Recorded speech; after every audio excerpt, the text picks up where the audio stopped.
Bom dia a todos, bom dia pessoal. Espero que todos estejam bem, certo? O objetivo dessa aula no formato assíncrono é que a gente possa então dar continuidade ao nosso estudo da lógica proposicional, certo? E hoje vamos então estudar sobre a continuação do estudo de argumento que nós iniciamos na aula passada. E o nosso objetivo na aula de hoje é justamente fazer essa continuidade.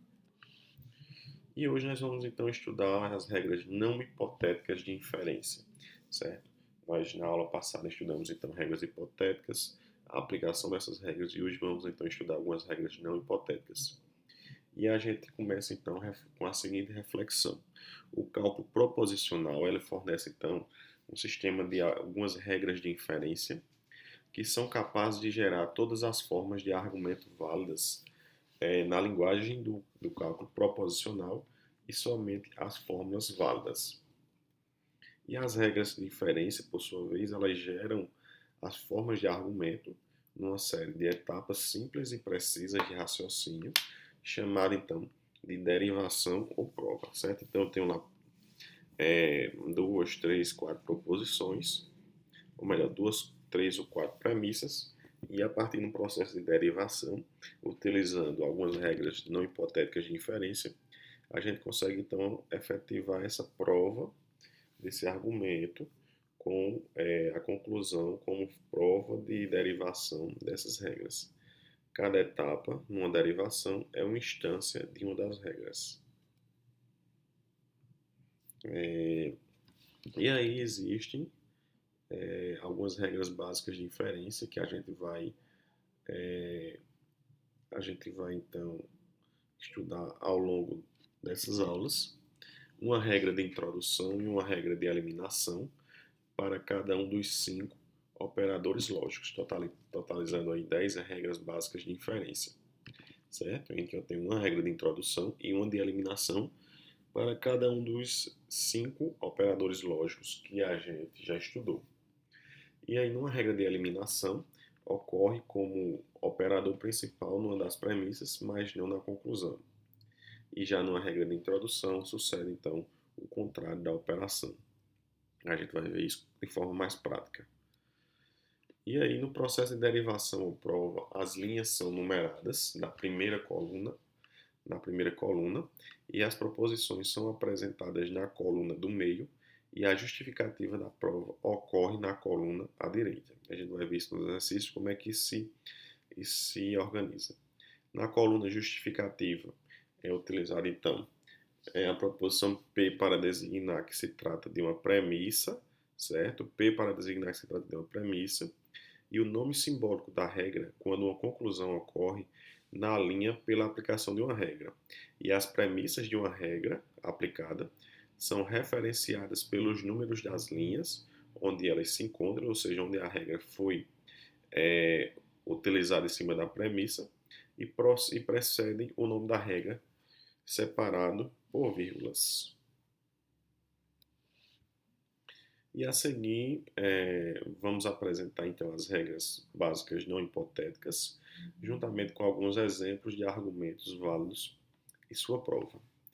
A justificativa para mostrar que cada uma dessas regras é um argumento válido consiste então em mostrar que a condicional associada a cada uma delas é uma tautologia, certo? E a gente vai então observar, a partir de agora, essas regras e argumentos e exemplos que possuem argumentos válidos e a sua, consequentemente, prova desses argumentos. Então, modus ponens, MP, né, ou eliminação da condicional, que é aí a primeira regra não hipotética de inferência. E aí, modus ponens ou eliminação da condicional é a mesma coisa, que diz, a regra diz o seguinte: de um condicional e seu antecedente, podemos inferir o seu consequente. Então, tem o seguinte exemplo. De uma condicional, se P, então o quê? E o seu antecedente, P, a gente infere o quê? O seu consequente, Q, certo? Tem a conclusão, Q. Então, como é que é feita a prova desse argumento? Certo? É criada aí uma tabelinha com a representação da linha, a proposição e a justificativa, certo? Então, aí na linha 1, a gente tem, então, a primeira premissa, a proposição P. Na segunda linha, a segunda premissa, certo? A proposição se P, então Q, certo? E aplicando aí modus ponens ou eliminação da condicional, que é a mesma coisa, na linha 1 e 2, considerando a regra de uma condicional e seu antecedente, a gente infere o consequente, então a gente tem o consequente que é aplicado então esse processo, essa regra, para as linhas 1 e 2. Então a gente tem 1,2 MP, ou então 1,2 eliminação da condicional. Beleza, pessoal? Então, é esse formato que a gente vai, então, utilizar para provar, então, a validade de um argumento. Outro exemplo aí, a gente tem, considerando a regra que a gente está estudando, de uma condicional e seu antecedente, podemos inferir o seu consequente. Então, a gente tem o seguinte exemplo. Temos aí proposição C, né, premissa C, a outra premissa, se C, se S, então A, outra premissa, se C, então S, conclui o que? Conclui A.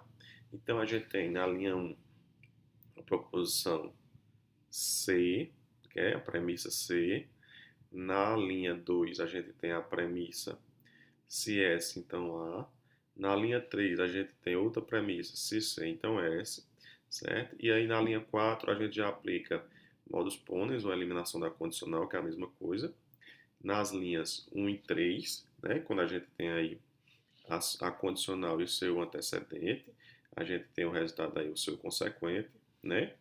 Então a gente tem a premissa 1 e a premissa 3, que inferem então a proposição S. E nas linhas 2 e 4, aplica mais novamente modus ponens, em que a gente tem aí a premissa se S, então e a premissa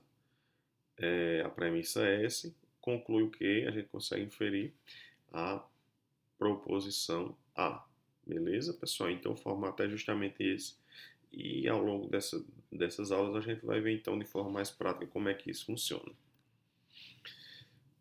Mais uma vez temos aí um exemplo. Se P, então Q, então R, certo? A gente tem a seguinte premissa. Outra premissa, ou melhor, negação de P, né? Então, Q, então R, certo? É uma premissa. Outra premissa é a negação de P e outra premissa é a proposição Q, concluindo Q, concluindo R. Então, como é que é feita a prova desse argumento, certo? Primeiro aí na linha 1 a gente tem a primeira premissa, negação de P, então Q, então R, não é verdade? A segunda premissa, negação de P, e a terceira premissa, a premissa Q, certo? E aí a gente pode, através da utilização de modus ponens na linha 1 e na linha 2, certo? Que é basicamente modus ponens ou eliminação da condicional, em que, segurando a regra de uma condicional e seu antecedente, a gente infere o seu consequente. Então, que é um antecedente aqui, no caso, com a linha 1 e 2, o antecedente é negação de P, certo? E qual é a condicional? Negação de P. Então, o outro lado, que então é. Então, a condicional aqui é a condicional que está fora do parêntese, certo? Então, de uma condicional e seu antecedente, a gente pode inferir o seu consequente. E o seu consequente é o quê? Que então R. Então, na linha 4, a gente tem aí a aplicação da aplicação de modus ponens na linha 1 e 2, e a gente tem então o consequente que então R, certo? E aí, pessoal, a gente observa mais uma vez que é possível aí, entre as linhas 3 e 4, a gente utilizar modus ponens mais uma vez, certo? Então eu tenho a premissa Q e tenho a premissa Q e R, se Q então R, desculpa. E aí, utilizando mais uma vez modus ponens, utilizando a regra que a gente está estudando, a gente chega então ao resultado da consequente R, né, com a conclusão, com a proposição R, certo? Então é esse então o nosso objetivo de prova desse argumento, mostrando que é um argumento válido.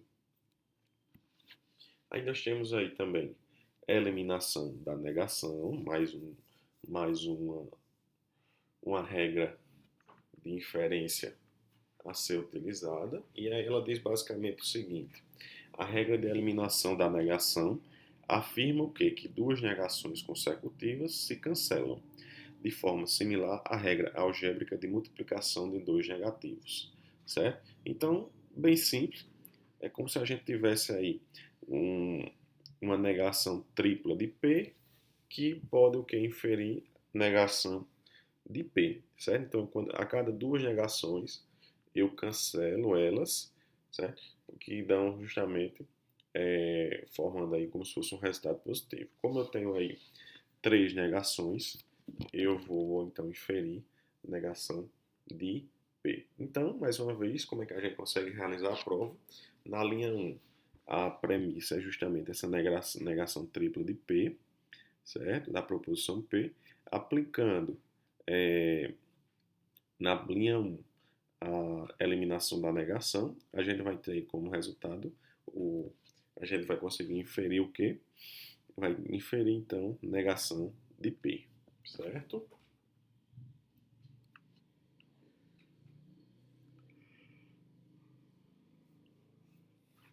Então, pessoal, dando continuidade, a gente tem aí um exemplo um pouco mais robusto, certo? Que a gente tem aí a primeira premissa, negação de P, então negação dupla de Q, e a segunda premissa, negação tripla de P, conclui que, certo? E como é que a gente faz então a prova desse argumento? A gente cria então essa tabela, na linha 1 coloca então a primeira premissa, certo? Negação de P, então negação dupla de Q.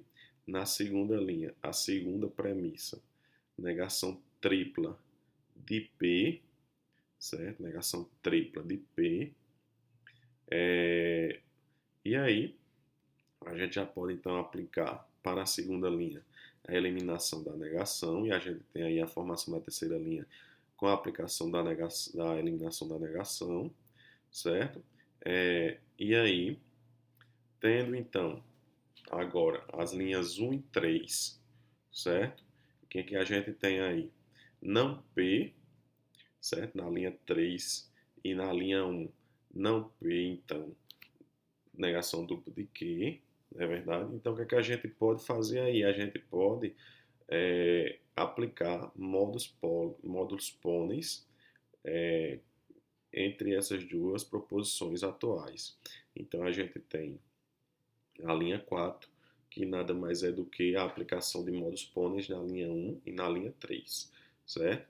Fazendo isso, a gente vai ter então a negação dupla de Q como resultado da aplicação de módulos pôneis, e mais uma vez a gente pode utilizar a eliminação da negação na linha 4, então, gerando então a prova do nosso argumento na linha 5, que é então a proposição Q, que é a conclusão desse argumento, que foi então observada através então da verificação de todas essas etapas, e por último então a eliminação da negação na linha 4.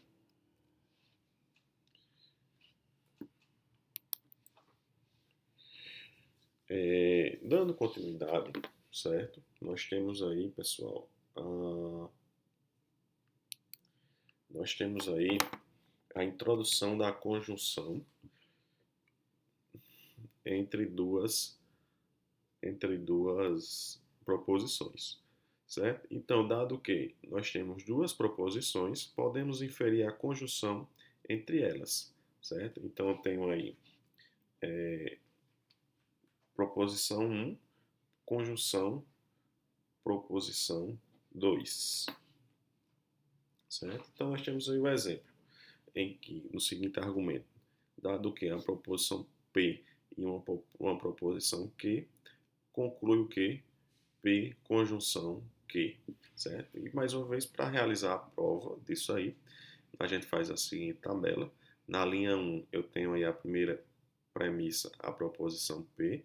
Na linha 2, a segunda premissa, a proposição Q, certo? E utilizando, então, nas linhas 1 e 2, a introdução da conjunção, eu tenho, então, a conclusão do meu argumento, que é, então, a proposição P, conjunção Q, que foi gerada, então, através da introdução da conjunção nas duas proposições.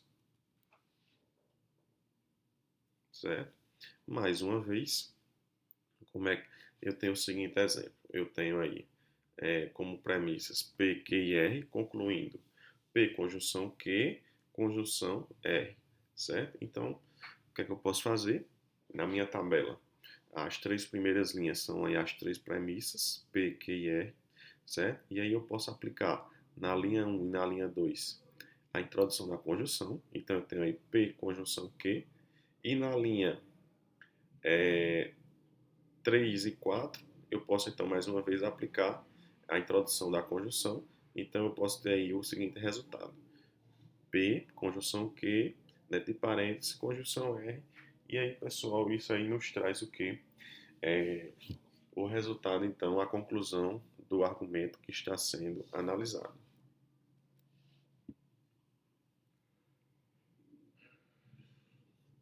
E aí, dando continuidade, nós temos aí mais um exemplo, certo? Em que nós temos o seguinte argumento, com as proposições P, com as premissas P, P, conjunção Q, então R, e negação dupla de Q, certo? Concluindo R. E aí, como é que eu faço então a prova desse meu argumento? Como é que eu faço isso aí? Primeiro, eu vou então, na minha prova, certo? Apresentar aí nas primeiras linhas quem são as minhas premissas. Vejam que isso é um padrão que a gente está utilizando ao longo do nosso, ao longo desse nosso estudo. Então, nas três primeiras linhas eu tenho aí as premissas, certo? Na linha 1 a premissa P, na linha 2 a premissa se P conjunção Q, então R, certo? E na terceira linha eu tenho aí a terceira premissa, que é a premissa negação dupla de Q, certo? O que é que eu já posso começar a fazer aí? Na linha 3, eu posso então utilizar aí a eliminação da negação. Na linha 3, então eu tenho aí como resultado a proposição Q, certo? Na linha 1 e 4, certo? Eu consigo gerar aí, a proposição P, a proposição P conjunção Q, certo? Utilizando aí a introdução da conjunção, certo? Dado que na linha 1 eu tenho a proposição P e na linha 4 eu tenho a proposição Q, então eu posso fazer a introdução da conjunção, certo? E na linha 6, eu vou estar então aplicando o modus ponens, certo? Que foi aplicado aí nas linhas 2 e 5, certo? Se vocês observarem mais uma vez, a linha 2 eu tenho aí P conjunção Q, então R, certo? E na linha 5 eu tenho então um antecedente, seria aí dessa condicional da linha 2. Então, antecedente nada mais é do que a conjunção de P e Q. E aplicando aí, considerando que é possível aplicar modus ponens nessas duas linhas, eu vou ter então o resultado R, que é justamente a conclusão do meu argumento.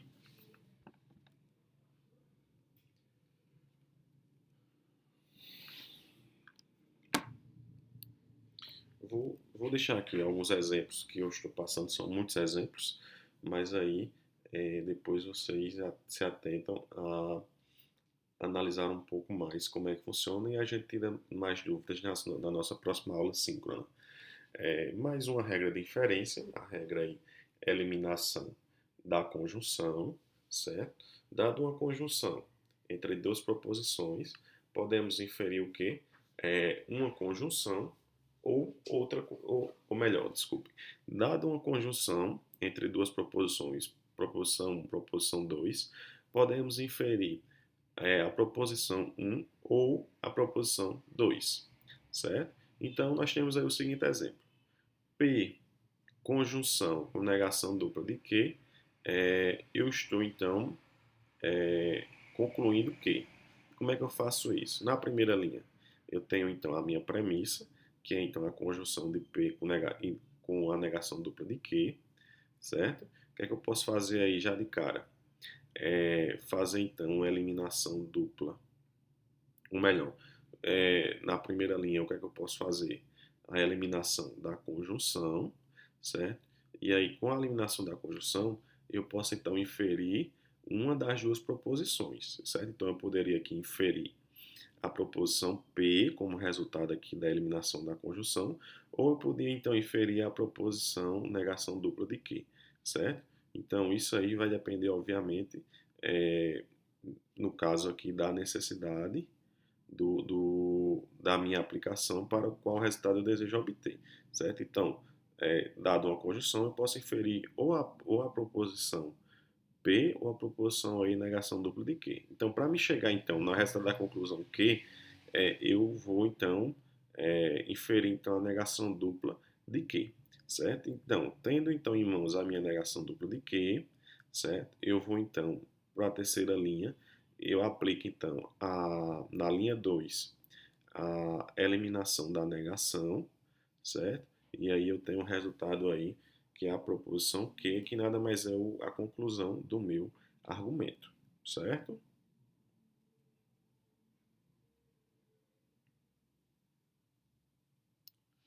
Então, outro exemplo aqui interessante que a gente precisa obter.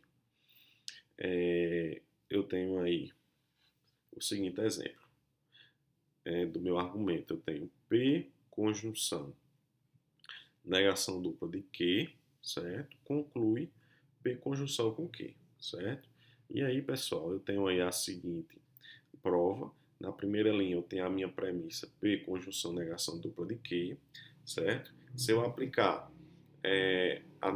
a eliminação da conjunção na linha 1, eu posso ter aí a proposição Q, certo? Mais uma vez, eu aplico na linha 1 a eliminação da conjunção e eu tenho aí a proposição negação dupla de Q. Veja que eu repeti duas vezes, apliquei duas vezes o mesmo processo. Isso é válido porque isso aí vai justamente é, vai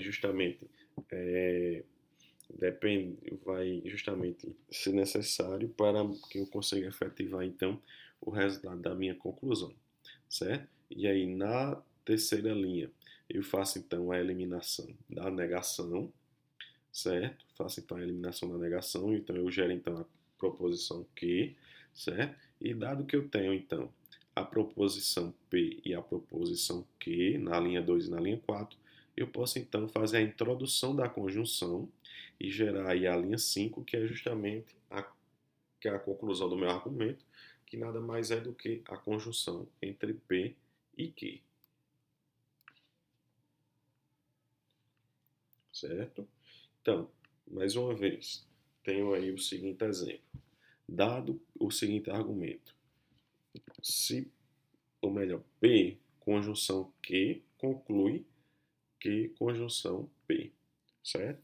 Então eu tenho aí a seguinte premissa, P conjunção Q, certo? Mais uma vez eu posso aí aplicar para essa primeira linha a eliminação da conjunção, certo? Duas vezes eu posso então gerar então a proposição P e a proposição Q, certo? Dado que eu tenho essa aplicação e gerando então a proposição P e a proposição Q, eu posso aplicar na linha 2 e na linha 3 a introdução da conjunção, certo? E posso então gerar a conclusão que eu preciso, a conclusão do meu argumento, que é então Q conjunção P, certo?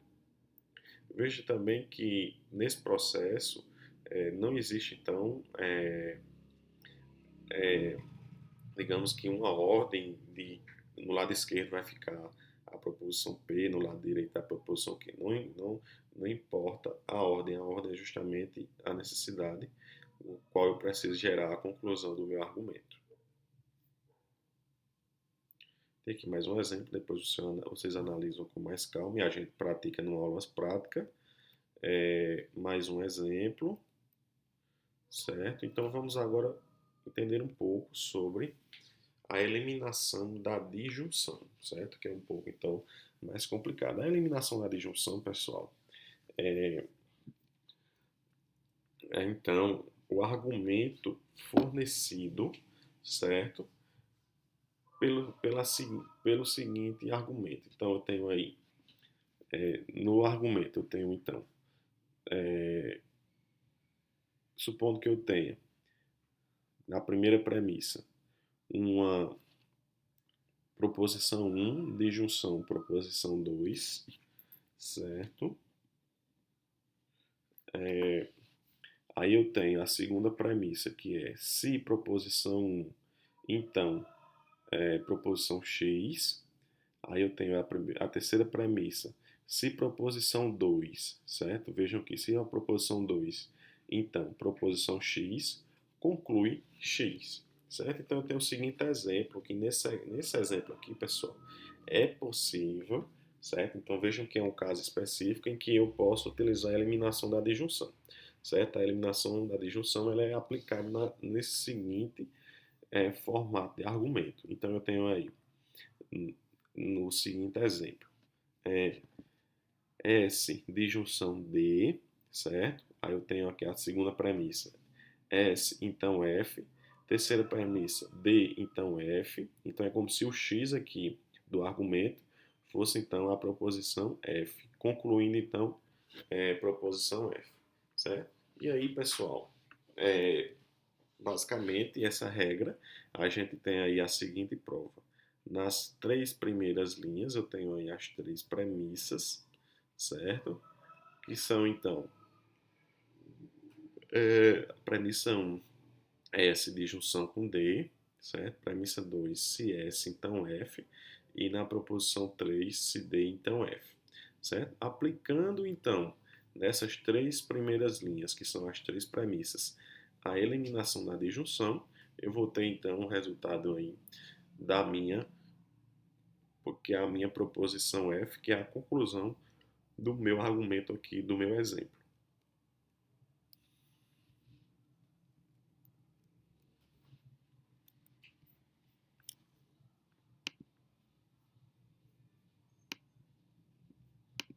Travou aqui um pouco, então vamos lá. Mais um exemplo de proposição, certo? Ou melhor, mais um exemplo aqui de regra aplicada, de regra de inferência. Nós temos aí, pessoal, a introdução da bicondicional. Como é que isso funciona? Basicamente, no caso do bicondicional, os enunciados da forma, por exemplo, proposição 1, bicondicional, proposição 2, são equivalentes aos enunciados da forma, que basicamente é proposição 1, se proposição 1, então proposição 2, conjunção com a proposição 2, então proposição 1. Em vista dessa equivalência, dessa estrutura, as regras de introdução e eliminação para a bicondicional, elas funcionam, certo? Como a introdução, como a introdução da conjunção e a eliminação da conjunção, certo? E nós temos aí o seguinte argumento. O argumento dessa introdução do bicondicional, basicamente, ela é formada, então, na seguinte estrutura. Tenho aí a premissa, proposição 1, então, proposição 2. A segunda premissa, proposição 2, então, proposição 1. Conclui o que? Bicondicional entre proposição 1 e proposição 2. Certo? Então, pessoal, nós temos aí o seguinte exemplo, certo? Que a gente pode, então, detalhar. Temos aí as seguintes premissas. A primeira premissa, se P, então Q. A segunda premissa, primeiro parênteses, se P, então Q. Então, se Q, então P. Conclui o quê? P bicondicional com Q. Certo? Então, inicialmente, o que a gente faz na nossa prova? A gente apresenta então quem são as premissas. Então eu tenho a primeira premissa, se P então Q, e a segunda premissa na segunda linha é se P então Q então P, certo? Então, o que é que a gente pode fazer aí? O que é que a gente já pode observar? Que na linha 1 e na linha 2 é possível utilizar módulos pôneis, certo? Então a gente, utilizando aí na linha 1 e entre as linhas 1 e 2 módulos pôneis, a gente gera então a proposição se Q então P, certo? E dado que a gente tem aí a estrutura da bicondicional, da introdução da bicondicional, certo? Que nós temos aí o argumento se proposição 1, então proposição 2 e proposição 2, então proposição 1 geram então a bicondicional entre proposição 1 e proposição 2. A gente tem aí esse formato nas linhas 1 e 2, que a gente tem se P então Q, e na linha, ou melhor, na linha 1 e 3, que a gente tem se P então Q e Q então P, certo? Então a gente pode então na linha 1 e na linha 3 realizar a introdução da bicondicional, gerando aí na linha 4 a conclusão do nosso argumento, que é então a proposição P bicondicional, proposição Q. Beleza, pessoal?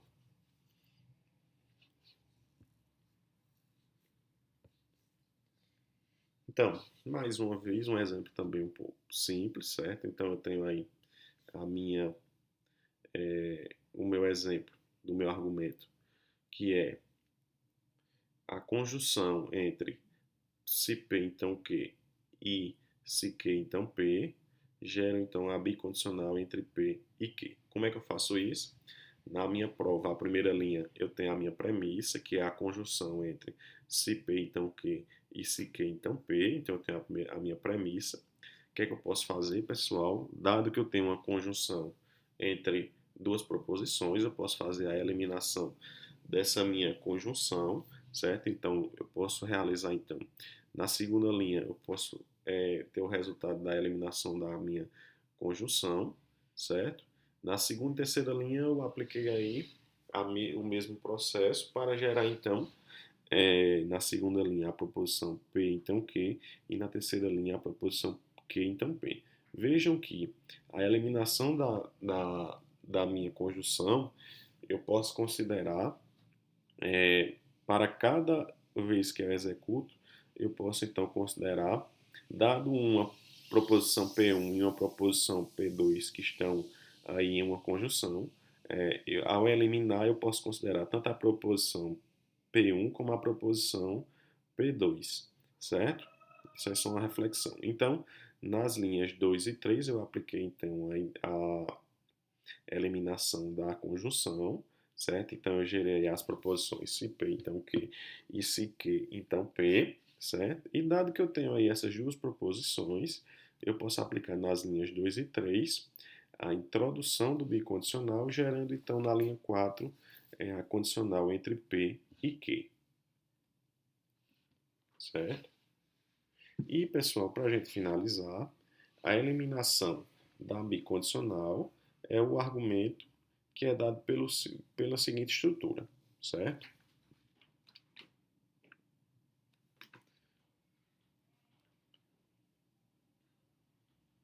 Então, nós temos aí, pessoal, a seguinte estrutura.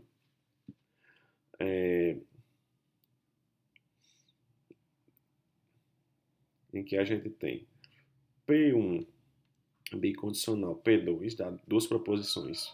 Proposição 1 bicondicional com proposição 2, conclui